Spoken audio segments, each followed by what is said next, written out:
month, I came to you with a very, very large book haul, and I said I probably won't see you for a while with another book haul. Well, I lied.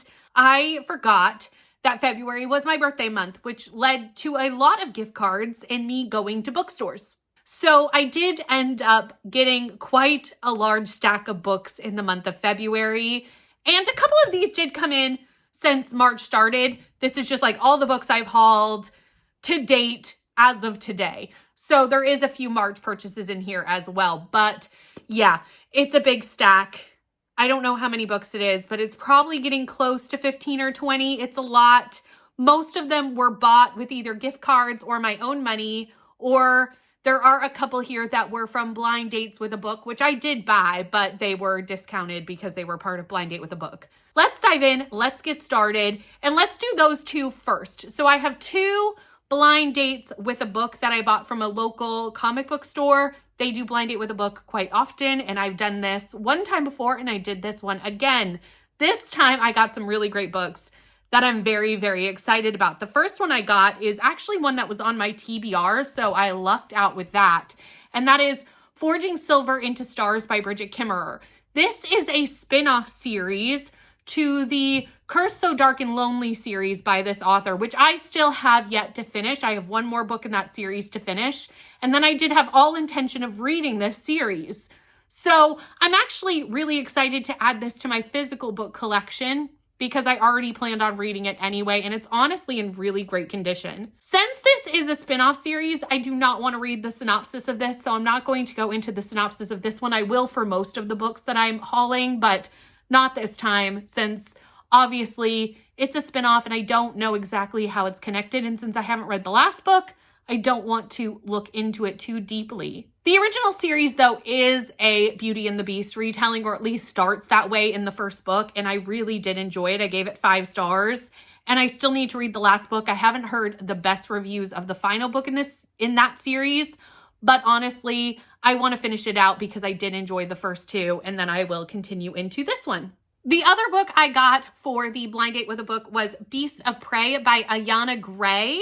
This book I had heard tell of by the time I opened it up. I had heard a little bit about it, but honestly, the more I read the synopsis, the more excited I was to add this to my TBR. So this book takes place in a land that used to be steeped in magic, but due to many things that have happened, there is no longer magic in the land. It's basically just a myth for the people who now live there. Until a zookeeper at the night zoo named Coffee one night at the zoo releases a power that has always been inside her, and it alters the magic of this land forever.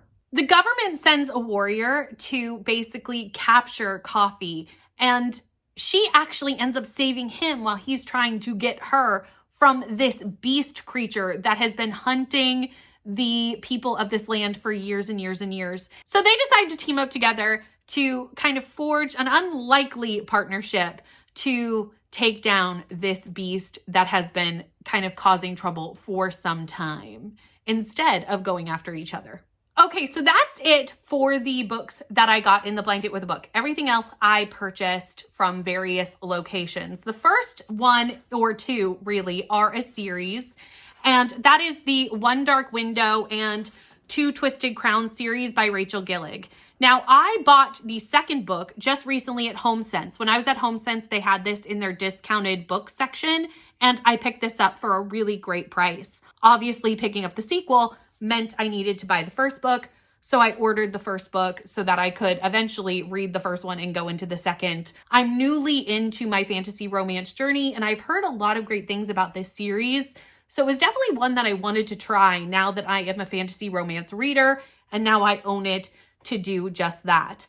Also, it is a beautiful book. The covers are just stunning, so I love adding really pretty books to my shelves. So in this book, we follow Elspeth, and Elspeth is just trying to stay safe in this kingdom, which is called Blunder. And the way she does that is by summoning a creature that lives in her head, and she calls it Nightmare. When Elspeth somehow comes in contact with a highwayman, they team up to basically save Blunder from this like dark magic that is taking over the world, or this area called Blunder. and they decide to team up. Little does she know that the Highwayman is actually the king's nephew, and he is actually wanted for treason. And I'm assuming he is our love interest. I did a shop with me video a couple of weeks ago going to an indie bookstore, and I ended up getting 4 books while I was there, and that is the next 4 books in this stack. 2 of them are Christina Lauren's books, and that is the first ones I'll show you. My Half Night Stand by Christina Lauren is definitely one that I've heard a lot about over the years. So when I saw it there for a good price, it is a used bookstore, but their books are in great, great condition. I snapped it up. Christina Lauren is one of those authors that I definitely want to read their whole backlist. So that's one of the reasons I've been kind of systematically collecting them over the years. So in this book, we follow Millie, and she has 4 really close guy friends at the university that she works at. They kind of, I think, all work at the university somehow. I think, yeah, fellow professors at the university. And she and those guy friends end up having to go to a gala with the university, so they all sign up for dating profiles, online dating, to find +1s. And right before they do that, Millie and Reed, who is one of the guy friends, end up having a one-night stand. That is pretty good, but they do decide to just remain friends afterwards. They all join online dating. The guys are getting some quality matches, and she is just getting horrible guy after horrible guy, and nothing is really working for her. So she ends up signing up with an alternative personality called Catherine. So basically she is kind of catfishing Reed, and they match on the online dating site, and she starts to get to know Reed through the online dating site. The other Christina Lauren book I grabbed was Twice in a Blue Moon. Now, I haven't heard as many great things about this one as I have heard about the other one, but I'm still willing to give it a try. And again, it was on for a really great deal at the bookstore. In this book, we follow Sam and Tate, and when they were young, they were each other's first love on a whirlwind 2-week vacation, where Sam actually tells Tate that she is the daughter of Hollywood stars, and she doesn't want anybody to know this. She's always kept this a secret, but he ends up betraying her trust and telling everybody her secret. So they end up breaking up, obviously. Now, 14 years later, she is an actress, and she is stepping onto a set, her big break, when she finds Tate on the set. Why is he there? I'm assuming he's somehow working on set. And does she give him a second chance? I also grabbed The Dead Romantics by Ashley Poston. I have only ever tried one Ashley Poston book before, and that was a novel love story. Everyone is telling me that even though I did not like that book, I DNF'd it very early on, that I should try the other books by the author because they are better books. So to give them a try. So here we are. I'm going to give them a try. Our main protagonist in this book is Florence, and she is a ghostwriter for a romance author. However, she has recently lost her faith in love after a breakup. She gets a call from her family that her father has passed away, and she needs to come home and help them bury her father. She does so, and when she gets to the funeral parlor, she actually sees a very handsome ghost, who I believe is our love interest. He is very confused how she can see him. She is confused how she can see him. Everybody is confused. And somehow they have a romance. He's a ghost, but there's a romance. I'm okay with that. I don't mind a paranormal romance most of the time, so that should work for me. And I do know that some of Ashley Poston's books definitely have really deep looks into grief, and I can definitely see that being a possibility in this book. So I do think this is a heavier romance overall. The last book I grabbed while I was there was Masters of Death by Olivia Blake. Olivia Blake is another author that I do plan on reading their entire backlist. This was one of the ones that I have not read and do not own, so I grabbed this pretty quickly, especially since it was a hardcover. So in this book, we follow Viola and Fox. Viola is a real estate agent. She's also a vampire, and she is tasked with selling a house that is currently being haunted by a ghost who was murdered and refuses to move on until he solves his murder. To do this, she decides to bring in a medium, a psychic medium, Fox, who is the godson of death, which is how he has his powers as a medium, I guess. They get together to try and solve this murder, to de-haunt this house. And I do think a romance probably happens between Viola and Fox as well. Now, while I was at the comic book store getting the 2 blind dates with a book, I picked up these 2 books at regular price. One of them being a graphic novel, which is The Deep Dark by Molly Knox Ostertag. I love Molly Knox Ostertag's graphic novels. I have read, I'm pretty sure all of them, The Girl in the Sea and all of the Witch Boy series.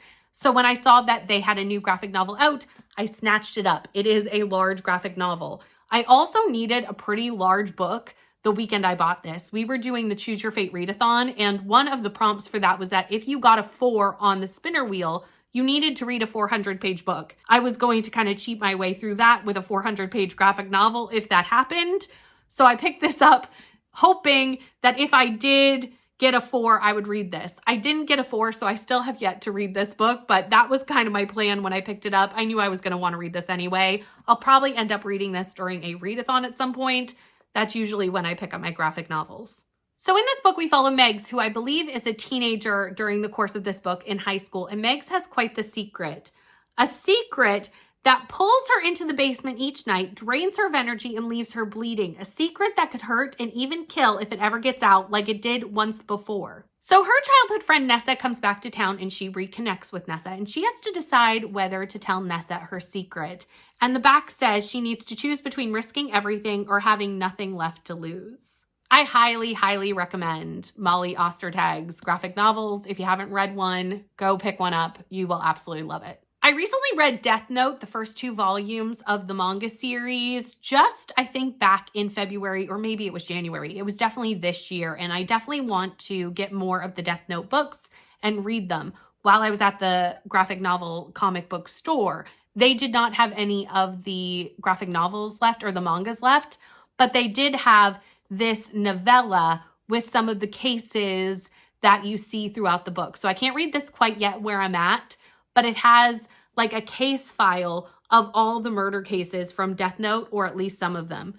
I definitely wanted to grab this, and I'm going to just kind of start collecting the Death Note series. So the rest of the books in this stack were all bought at Indigo on various birthday shopping trips. The first one on the stack is a Christina Lauren book. We definitely stocked up on Christina Lauren during this book haul. This one being Something Wilder, which is actually on my buzzword TBR for this year. So I needed a copy anyway, and this was on sale for $6. Lily's father, Duke, was a treasure hunter, and unfortunately that did mean he was very absent in her life growing up, and she did not really have a close relationship with him, and he also sold their family ranch to get money to do some of his treasure hunting, and she wants that ranch back. She is now using his old treasure hunting maps and actually giving treasure tours through somewhere in Utah, the canyons of Utah, to get money to buy back the ranch. One day while she is doing these tours, she actually sees her first love, Leo. And Leo sees her and realizes he has a chance to like fix what he thinks of as his biggest mistake of giving up Lily. Lily wants nothing to do with him. Absolutely nothing to do with him. However, when they stumble upon some things that make them think maybe the treasure is real, they come together to see if they can find this treasure. And I believe love comes back.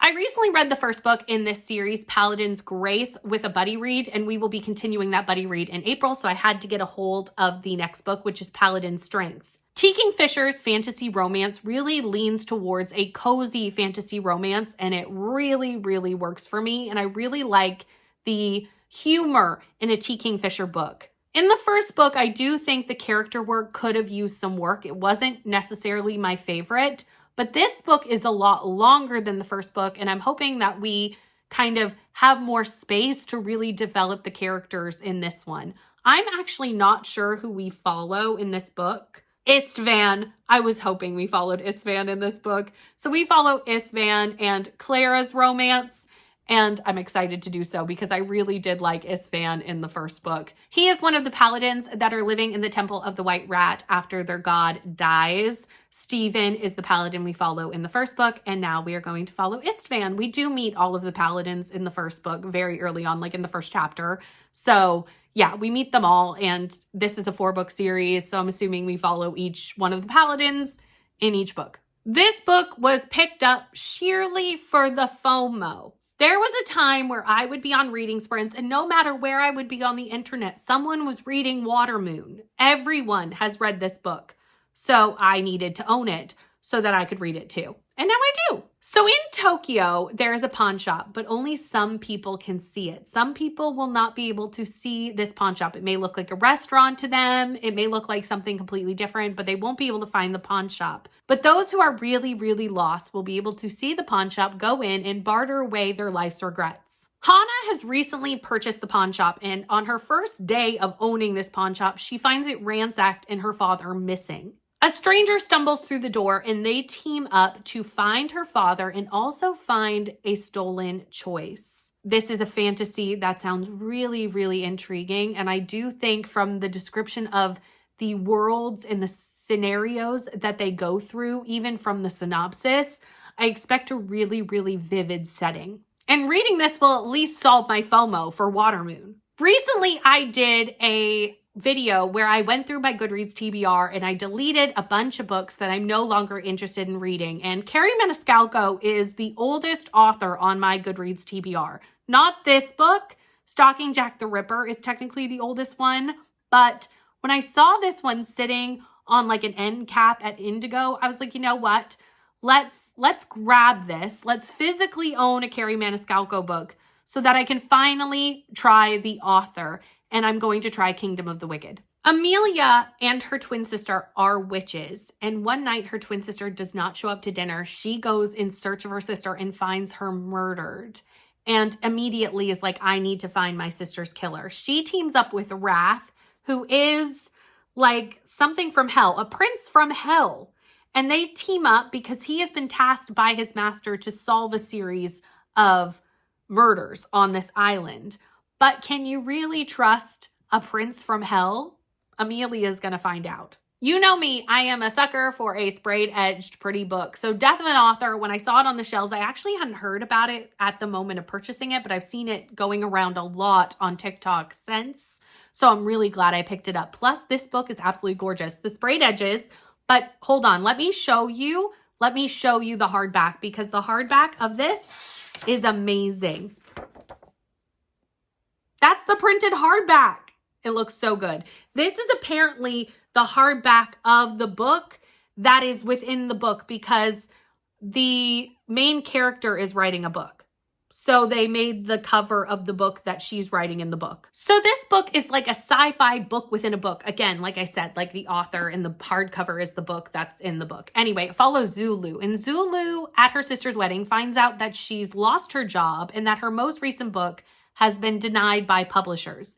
So she decides to just throw her hands in the air and write like the craziest stories she can think of where like robots and AI wage war, androids and AI wage war to ruin human civilization. So she writes this book. She eventually like shares her book with people and it changes humans and robots as we know it. Now, how that happens, I do not know, but it even like goes into the far reaches of space. That's what the synopsis says. So again, it is sci-fi in its way.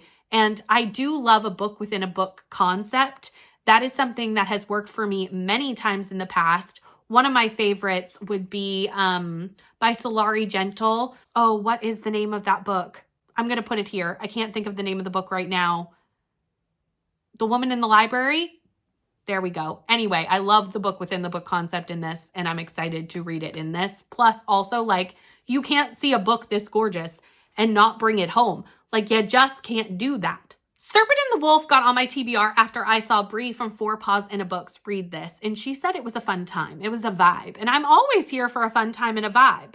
So here we are. Also, if Bree recommends a book, I tend to grab it because we do have a lot of similar opinions on books. We don't always, but enough times that like I'll usually give it a try. So in this book, we follow Vasa, and Vasa has dark magic, and that dark magic has led to the death of her mother and is slowly killing her. Her brother, knowing that she is nearing the end of her life, basically sells her off to Reed, who is like a foreign politician, and he does this to like rise in political power. Reed, after this exchange, comes to Vasa and says, if you are my wife and help me get the votes to rise to power that I need, I will let you go free and I will help the dark magic in you. I will find a way to have it not kill you. So they decide to come together in that, and she can't refuse this. This seems like a great way to get rid of this pending death from this dark magic.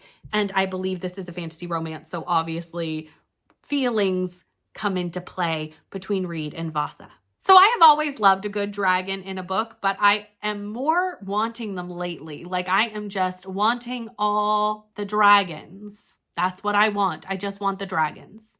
So I ended up picking up 2 new books that have dragons. The first one being Dragonfall by L.R. Lamb. This is another book that's been on my Goodreads TBR for quite some time. So now I can finally have a physical copy, and hopefully that means I will pick it up sooner rather than later. So this says, long ago, humans betrayed dragons, stealing their magic and banishing them to a dying world. Centuries later, their descendants worship dragons as gods, but the gods remember and they do not forgive. I mean, why would you mess with dragons? That seems like a bad idea to turn on the dragons. Dragons, you don't mess with dragons. And in the theme of dragons, I ended up grabbing Fear the Flames. As a child, Elowyn was taken from her dragons and imprisoned by her father, who was the king at the time. Now, as an adult, she is ready to take back her dragons. She has started another kingdom that is ready to fight with her and regain the land that she was lost and the power that was taken from her. To do this, she teams up with a commander from a neighboring land who is considered like the most vicious commander, and his name is Caden. And obviously that is going to be our love interest, as this is a fantasy romance.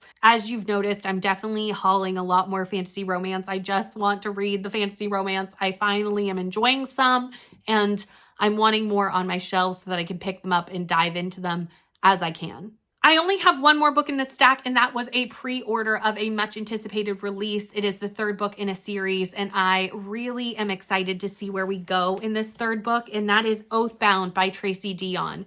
Now, this is the 3rd book in the Legendborn series, and I have already read the first 2 books, and I have enjoyed the first 2 books. I do think that I really need answers in this 3rd book for me to want to continue. That was my only critique of the first 2 books, is that because we are in our main character Bree's head the whole time, she doesn't know a lot because she is being brought in to something that she would know nothing about, the secret society. This is a King Arthur retelling, and she's being brought into the secret society with no information. And the secret society is not necessarily forthcoming in giving her the information. So we as readers don't know the information either. And I'm really hoping that this very chunky fantasy book gives me the answers that I seek. And I really see where the author is trying to take us more in this book. And I'm really hoping to dive into this truly in April. I would love to get this on my April TBR, because since it is a pre-order and obviously a much anticipated release, I really don't want it sitting on my shelves for a long period of time. I want to dive into it quickly, and I do really want to know where this author is trying to take me. I really want to know. I'm really trusting the process with this series, because right now I'm feeling like I should have more answers than I do, but like I'm trusting the process, and I feel like this is the book where I'm going to reap the benefits of trusting the process. So that is the 19 new books being added to my shelves for the month of February and a little bit of March. Like I said, some of these have come in since March happened, obviously, like Oathbound, because that came out in March. But yeah, it's a lot of books. I need to slow my roll into the rest of 2025 because I have hauled like 40 books in the first 2 months, and that's just too many. It's too many. I need to slow down. Of all the books I just said, which ones should I start with? Which one would you tell me, Brittany, you need to get to that one sooner rather than later? Help me prioritize this stack, because obviously I can't get to all of them right now. So help me prioritize. If you've made it all the way to the end of this video, leave me a dragon emoji, because frankly, you can tell she's in her dragon era. Thank you so much for watching. Please like, comment, and subscribe, and I'll see you in the next one. Bye.